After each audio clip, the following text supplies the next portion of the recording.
3 years ago, I was in a plane, and the plane was about to land. Bisschen lauter. 3 years ago, I was.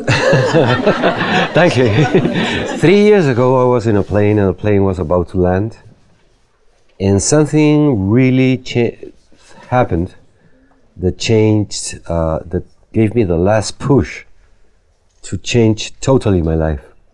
Vor 3 Jahren war er im Flieger und da ist etwas passiert, was seinem Leben eine Wendung gegeben hat.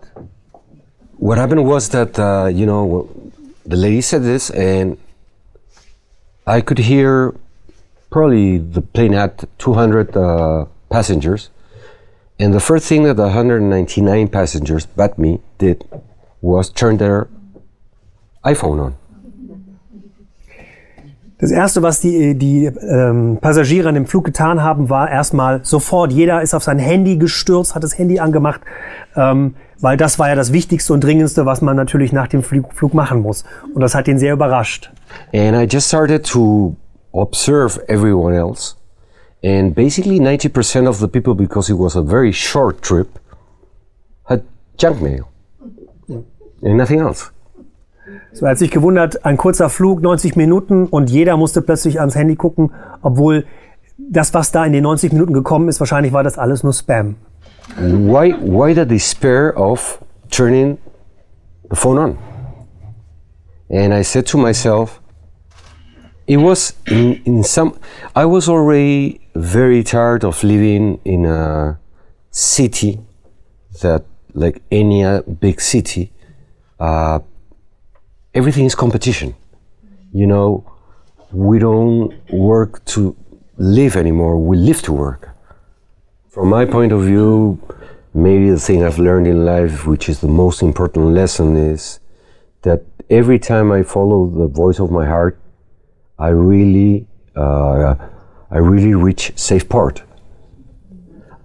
In this case, so one of the first things we were amazed was when we moved from the big city to this small house, where all the material things that we thought we needed, but we really need very few of them. And we realized that we could live a much simpler life with much more time to live and not to think so much about the financial part of it, because one of the things I can feel is that we're always bombarded by these marketing strategies that we need to, you know, buy this car, buy this phone, buy this iPad, this I. And we basically, in my personal case, I don't need them. Jetzt möchte ich aber trotzdem noch mal fragen, es gibt einen Nachbarn, ich habe das Buch schon gelesen, Sie vielleicht noch nicht, aber es gibt in dem Buch einen Nachbarn, der heißt Santiago, also einsamer Ort, aber trotzdem eine Menschenseele. There is a neighbor that you describe in your book, oh, yes. And it's Santiago.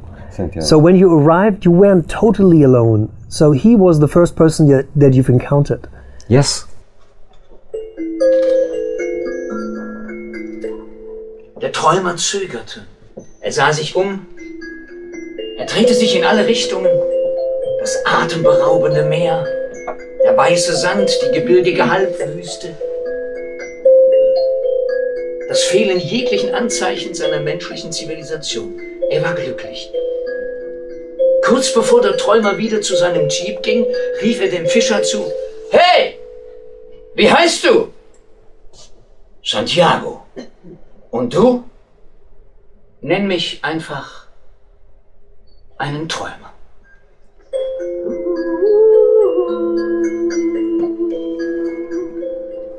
Also hörte der Träumer auf sein Herz und baute kein Haus, sondern ein Heim. Es stand auf einem kleinen Betonfundament im Sand, war aus recyceltem Hartholz gezimmert und hatte die Form einer Pyramide.